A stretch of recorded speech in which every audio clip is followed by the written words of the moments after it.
લલિત પરસાણા, વિપક્ષ નેતા જુનાગઢ. આપણે જોઈએ કે મહાનગરપાલિકામાં હાલ જે એસટીપીઓ હતા પારેખ સાહેબ એની અલગ બીજે બદલી કરવામાં આવી છે. હજી થોડોક સમય થયો તો તાજ એની બદલી કરી નાખવામાં આવી છે. અને એની પહેલાં જે હતા એસટીપીઓ ગામિત, બિપિન ગામિત, એમની પણ બદલી કરાવી અને ગાંધીનગર ખાતે ચાલ્યા ગયેલા.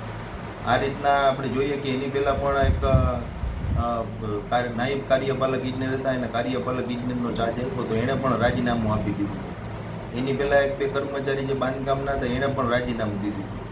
આવી રીતના આપણે જોઈએ કે મહાનગરપાલિકાની જે બાંધકામ શાખા છે, જે ટીપી શાખા છે, એ બાંધકામ મંજૂરીઓ આપતી હોય છે, પણ કોઈને કોઈ પ્રકારે આપણે જોઈએ કે ભાજપના નેતાઓ બોગસ મંજૂરીઓ મેળવી અને બિલ્ડિંગો જૂનાગઢમાં ચારે બાજુ ઊભા કરેલા છે. એમાં આપણે જોઈએ કે ખાસ તો ઓકળા કાંઠે મોટાભાગના ભાજપના નેતાઓના બિલ્ડિંગો ખડકાયેલા છે. અને આપણે જોઈએ કે અમુક સાંકડી ગલીઓને મોટી બતાવી અને માપણી સીટોમાં ચેડા કરી અને એમાં પણ ગેરકાયદેસર બાંધકામો કરેલા અને મંજૂરીઓ પણ રદ કરવામાં આવી છે.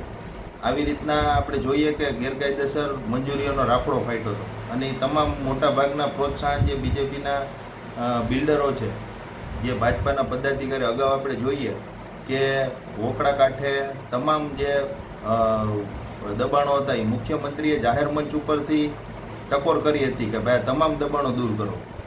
તો પણ હજી આપણે જોઈએ કે મહાનગરપાલિકા એક પણ દબાણ કે એક બેલું પણ હલાવ્યું નથી.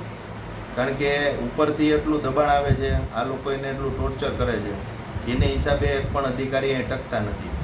વારંવાર આપણે જોઈએ કે આ મોટા જે બિલ્ડરો છે, જે બીજેપીના બિલ્ડરો છે, એને હિસાબે નાના બિલ્ડરો છે, મધ્યમ વર્ગના બિલ્ડરો છે, એની પણ મંજૂરીઓ અત્યારે હાલ બંધ થઈ ગઈ છે. જે નવા ગમે તે પણ અધિકારી કે એસટીપીઓ આવે છે તો એ મંજૂરી બાબતે ફૂકીને, કારણ કે આમાં ગમે ત્યારે ને ખબર છે કે આટલું બધું પહેલાં ખોટું થયું છે, તો હવે આજે પહેલાં લોકોએ જેટલી ગેરકાયદેસર મંજૂરી મેળવી છે તો એની પાછળ નાના જે બિલ્ડરો છે એને ખૂબ હેરાનગતિનો સામનો કરવો પડે છે. એને હિસાબે આપણે જોઈએ કે ભાવનગરથી એક એસટીપીઓને ચાર્જ આપવામાં આવેલો છે. હવે એ ભાવનગરવાળા અત્યારે ક્યારે અહીંયા આવે, ક્યારે મંજૂરી આપે, કેટલા દિવસે આવે, એને હિસાબે આપણે જોઈએ કે આખો જે જૂનાગઢનો બિલ્ડર ઉદ્યોગ છે, જે નાના બધા બિલ્ડરો છે, એની પાછળ મજૂર વર્ગ, વેપારી, પ્રાઇવેટ એન્જિનિયરો કામ કરતા હોય છે. તો આખી જે રોજી રોટી આ લોકોની છીનવાઈ રહી છે. અને હાલ ચોમાસું હમણાં આવી જશે એટલે 8 થી 9 મહિના લોકો રખડી પડશે, કોઈ પણ કામગીરી થશે નહીં. એટલે આ રીતના અમે મુખ્યમંત્રીને રજૂઆત કરી છે કે તમે પણ જાહેર મંચ ઉપરથી ટકોર કરી હતી, છતાં પણ અહીં કોઈ કામગીરી નથી થઈ. એટલે ગાંધીનગરથી આ બધી મંજૂરી જે બોગસ છે એ બધી તપાસ ગાંધીનગરથી થાય. અહીંયા જે અધિકારી આવે એને સ્વતંત્ર રીતે કામગીરી કરવા દેવામાં આવે. બોગસ મંજૂરીઓ કોઈને ના આપવામાં આવે, ભલે તે ગમે એની હોય, ભાજપની હોય કે અન્ય કોઈની હોય.